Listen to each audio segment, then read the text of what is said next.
Halo guys, balik lagi ke channelnya Mimin. Gimana kabar teman-teman semua? Semoga baik-baik aja ya. Oke, di video kali ini mari kita lanjutkan review dari drama The Haunted Palace yang makin seru tentunya. Bagaimana kelanjutannya? Ini dia, by Mimin.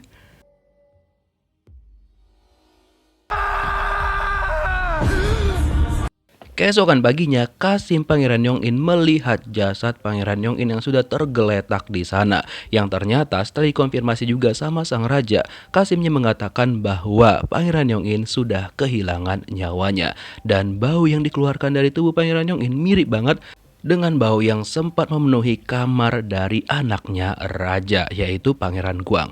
Gak lama setelah itu datanglah Ibu Suri dan dia melihat keadaan anaknya seperti itu. Dia shock banget dan hampir gak terima itu terjadi. Sang raja yang sebenarnya tahu siapakah yang menyebabkan semua itu, namun karena itu cukup mistis, jadinya dia lebih memilih untuk diam.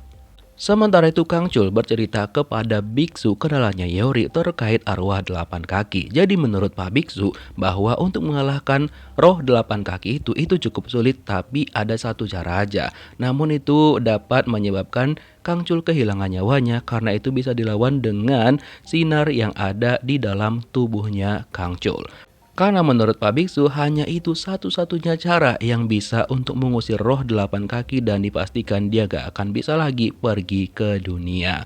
Terus Yeori pada pagi itu pergi ke puncak gunung untuk mengambil barang-barang peninggalan dari neneknya. Dan gak butuh waktu lama Yeori langsung mendapatkan barang-barang tersebut dan membawanya ke tempat Pak Biksu. Lalu dia kemasin barang-barang itu karena dia sudah bersiap untuk segera membuat ritual agar bisa mengembalikan arwah Yungap ke tubuhnya. Setelah itu datanglah Kang Chul dan dengan berat hati sebenarnya dia bilang kepada Yeori bahwa dia sudah setuju untuk menjadi roh pelindungnya Yeori. Walaupun dia gak mengatakan kepada Yeori bahwa bahaya apa yang bakal dia hadapin ketika dia berhadapan dengan si roh 8 kaki. Yeori yang seneng banget lalu dia langsung berikan hadiah yang diminta sama Yungap, yaitu gelang 5 warna. Kata Yeori dia membuat itu dengan sepenuh hati. Dan Kang Chul juga berjanji bahwa dia bakal menurutin apapun yang dimau sama Yeori. Nah setelah itu mereka harus menyiapkan ritual secara resmi bahwa Kang Chul bakal menjadi roh pelindungnya Yeori. Jadi memang harus ada ritual-ritual kayak gitu.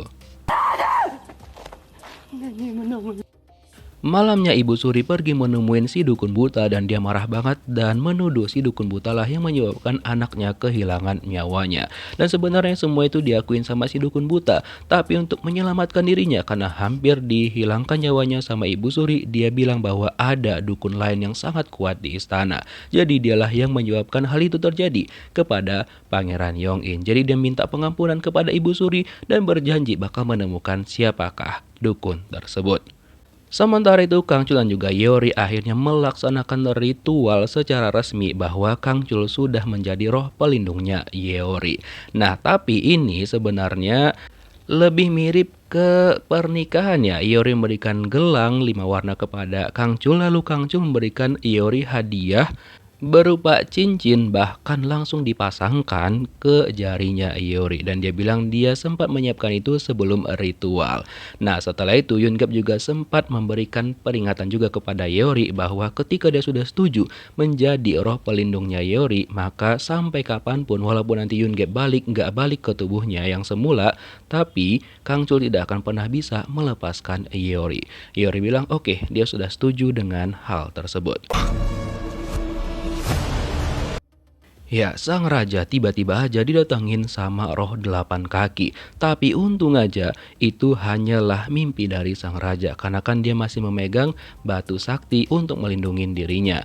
Nah, kemudian dia ditanyain tuh sama menteri yang memang cukup dekat dengan sang raja. Dan sebenarnya raja itu sayang banget dengan Pangeran Yongin, cuma karena ada kesalahpahaman saja yang disalahkan kepada sang raja. Karena raja terdahulu itu kehilangan nyawanya, jadi Yongin dan juga Ibu Suri menyalahkan semuanya kepada sang raja. Padahal bisa jadi bahwa itu adalah awal mula teror dari hantu-hantu di kerajaan.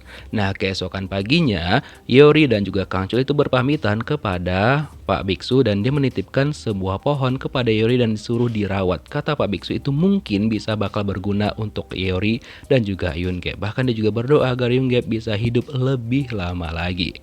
Maksudnya si Kang Chul ya, arwah yang ada di dalam tubuhnya Yun Gap. Terus kan ingat kan menteri ini yang sempat dijumpain sama Yun Gap beberapa waktu yang lalu yang meminta dukungan untuk sang raja. Nah, dia tiba-tiba pulang setelah perjalanan yang cukup panjang dan katanya dia mendengar bahwa Pangeran Yong In itu kehilangan nyawanya dan dia tiba-tiba pengen menemuin seseorang yang pengen banget dia temuin.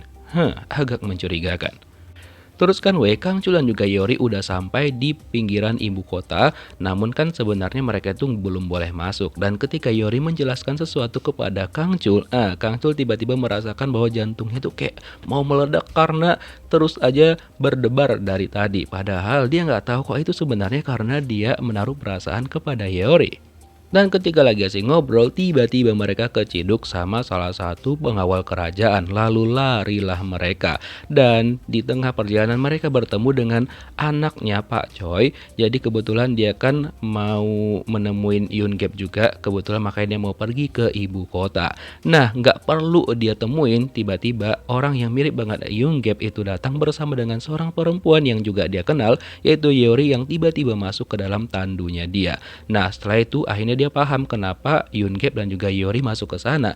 Lalu dia bilang sama pengawal kerajaan bahwa dia tidak melihat ada laki-laki dan juga perempuan yang lari melewati tempat tersebut. Nah, di dalam tandu, Yun Gap itu kembali berdebar gara-gara dia deket banget sama Yori. Bahkan tanpa dia sadar, si Yun Gap yang di dalam tubuhnya itu si Kang Chul ya, dia memegang bibirnya Yori. Gara-gara itu si pengawal kerajaan akhirnya curiga bahwa memang ada sesuatu di dalam tandu hingga akhirnya terciduklah Kang Chul dan juga Yeori. Lalu dia bertanya kepada Kang Chul dan juga Yeori kenapa mereka mendekati ibu kota padahal mereka itu udah dilarang sama raja. Terus mereka bilang toh kami juga belum sampai ke sana kan. Tapi kebetulan si pengawal juga mencari Yori dan juga Yun Gap lalu membawa mereka ke istana kan ada orang yang mau bertemu sama mereka di sana. Lalu sampai di sana Yori langsung kaget dong. Ini kan tempat tinggalnya Pangeran Yong In yang di dalam penglihatannya dia itu kehilangan nyawanya. Nah, kagetlah si pengawal kok Yori bisa tahu. Nah, terus dia melihat ada sesuatu yang aneh di sana dan ketika dicek sama Yori bahwa di sana ada jimat yang biasanya digunakan untuk mendatangkan si arwah 8 kaki. Lalu dia juga ngecek di kolam kok ada sesuatu yang aneh. Lalu ditangkaplah sama Kang Chul ternyata itu adalah si Mbak Kunti. Lalu ceritalah dia kalau misalkan itu bukan dia penyebabnya. Dia tuh menuruti dan juga mendengarkan apa yang disampaikan Yori kepada dia. Jadi dia cerita itu penyebabnya adalah si arwah 8 kaki dan dia melihat semuanya. Dan gak lama setelah itu datanglah sang raja dan dia marah banget karena melihat ada Yun Gap dan juga Hiyori di sana. Padahal kan mereka itu udah dilarang masuk. Lalu dia memarahin si pengawal. Nah, terus dia dibelain tuh sama ratu yang ternyata ratulah yang menyuruh si pengawal memanggil Yun Gap dan juga Hiyori untuk datang ke sana. Karena dia tahu betul nantinya si arwah 8 kaki itu bakal datang lagi. Jadi dia meminta tolong kepada sang raja agar dia mengizinkan Hiyori dan juga Yun Gap datang ke sana dan juga membantu mereka. Nah, sampai berlutut tuh ratu di depannya raja hingga akhirnya raja pun menuruti permintaan sang ratu. Pada malamnya, si dukun buta itu didatengin sama salah satu orang yang ternyata dia itu disuruh untuk bertemu dengan yang sebutan namanya Tuan Besar. Kayaknya ini adalah Pak Choi itu dari belakang mirip banget. Jadi dia mengatakan kepada Pak Choi bahwa selama ini Pak Choi itu adalah orang yang jahat banget dan juga bersekutu dengan arwah 8 kaki. Tapi yang mengeksekusi semuanya adalah si dukun buta ini. Bahkan mengincar Pangeran Guang juga. Itu semua bagian dari rencana si Tuan Besar itu. Cuma identitas aslinya kita belum tahu. Nah, di istana Yori memberikan jimat yang dia temukan di kediamannya Pangeran Yong In dan kata Yori bahwa itu sudah dipastikan sangat-sangat berhubungan dengan arwah 8 kaki karena ditulisnya menggunakan api dan arwah 8 kaki juga memang suka banget dengan yang namanya api. Jadi menurut Yori mereka harus mengidentifikasi dulu sebenarnya apa tujuan dari arwah si 8 kaki itu mengganggu ketenangan di istana. Dan juga kenapa dia mengincar darah-darah bangsawan terutama keturunan kerajaan. Dan menurut Yun Gap ataupun Kang Chul bahwa arwah 8 kaki itu memang sengaja mengincar pangeran, terutama Pangeran Guang. Dan kalau dibiarkan nanti nextnya itu bakal merambat ke Pangeran Guang lagi dan juga sang raja. Oleh karena itu dengan sangat-sangat terpaksa raja harus mengingkarin prinsipnya dia dan dia bakal melakukan pengusiran roh 8 kaki menggunakan bantuan Yeori dan juga Kang Chul. Lalu Kang Chul ataupun Yoon-gap dibalikan lagi ke jabatannya sebagai juru tulis dan Yeori dipekerjakan di istana sebagai pembuat kacamata untuk raja. Nah, sementara itu Ibu Suri datangin sama Pak Choi dan Ibu Suri terlihat menyesal banget karena selama ini dia terlalu keras kepada anaknya, selalu memaksakan kehendaknya untuk anaknya. Tapi setelah anaknya nggak ada, baru dia benar-benar menyesal banget. Dan ketika Pak Choi itu pulang, terlihat bahwa si arwah satu kaki itu masih mengikutin dia. Seakan-akan memang dendam banget tuh arwah sama keluarganya. Terus Menteri Perang nggak terima kalau misalkan Yoon-gap diangkat lagi menjadi juru tulis kerajaan dan dia benar-benar bakal melakukan sesuatu lagi. 이게 얼마짜린데 싫어 싫게는. Keesokan harinya di rumahnya Yoon-gap, Kang Chul dipaksa untuk meminum obat sama ibunya Yoon-gap, tapi dia nggak mau karena di dalam obat itu kan ada ekor ular. Nah, karena itu masih kerabatnya dia, jadi dia nggak mau dong teman makan teman, tapi tetap aja dipaksa sama ibunya Yoon-gap hingga akhirnya dia terpeleset karena diambat kakinya sama ibunya Yoon-gap hingga akhirnya dia meminum minuman itu, tapi tetap aja disemprotin sama dia ke wajah ibunya Yoon-gap dong. 어메 참말로. Walaupun Yuri bilang udah minum aja sedikit, tapi dia tetap nggak mau. Dan ketika dibersihin tuh wajahnya sama Yuri, langsung berdebar lagi tuh jantungnya Kang Chul.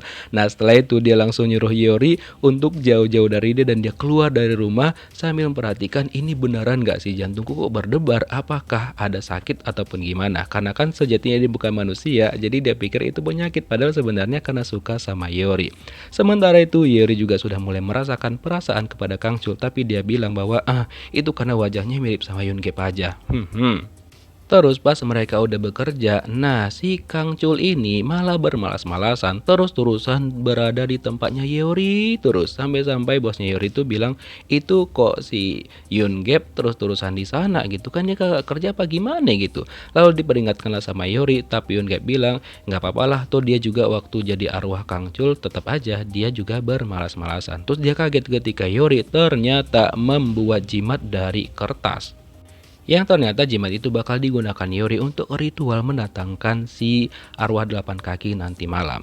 Nah, sementara itu Ibu Ratu menemuin Ibu Suri untuk memberikan makanan karena kan Ibu Suri udah lama banget gak makan berhari-hari. Tapi dia gak mau karena dia masih sedih kehilangan anaknya. Lalu tiba-tiba sang ratu merasa mual dan dia langsung keluar dari ruangan Ibu Suri. Dan ini Ibu Suri langsung menyuruh dayangnya menyelidikin apa yang terjadi kepada Ibu Ratu karena kemungkinan ratu itu sedang mengandung anak keduanya dengan sang raja. Nah, karena kalau misalkan betul nggak terimalah Ibu Suri.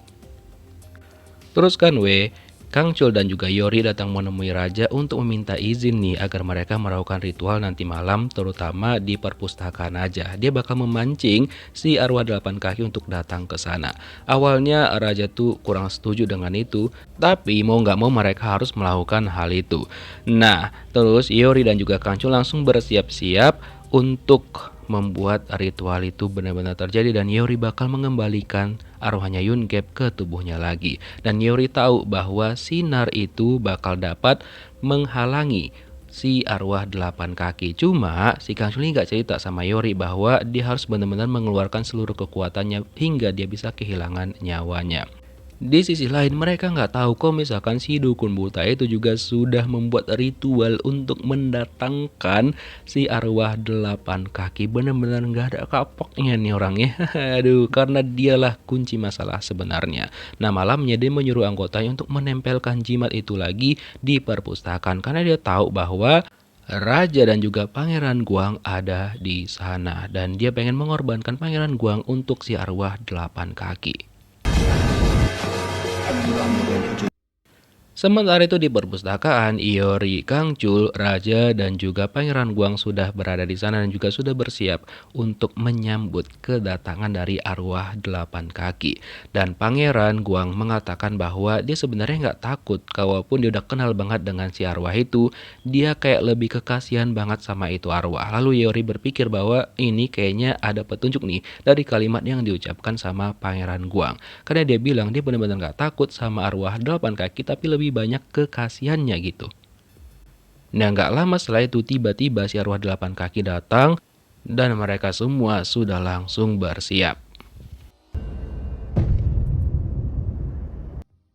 Raja itu kaget banget melihat itu semua.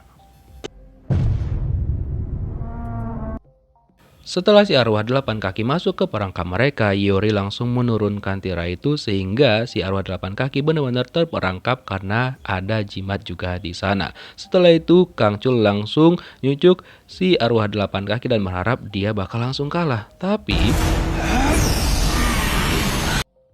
arwah 8 kaki kan dibantuin juga nih sama si dukun buta ini, sehingga kalahlah Kang Chul melawan si arwah 8 kaki. Dia langsung terpelanting.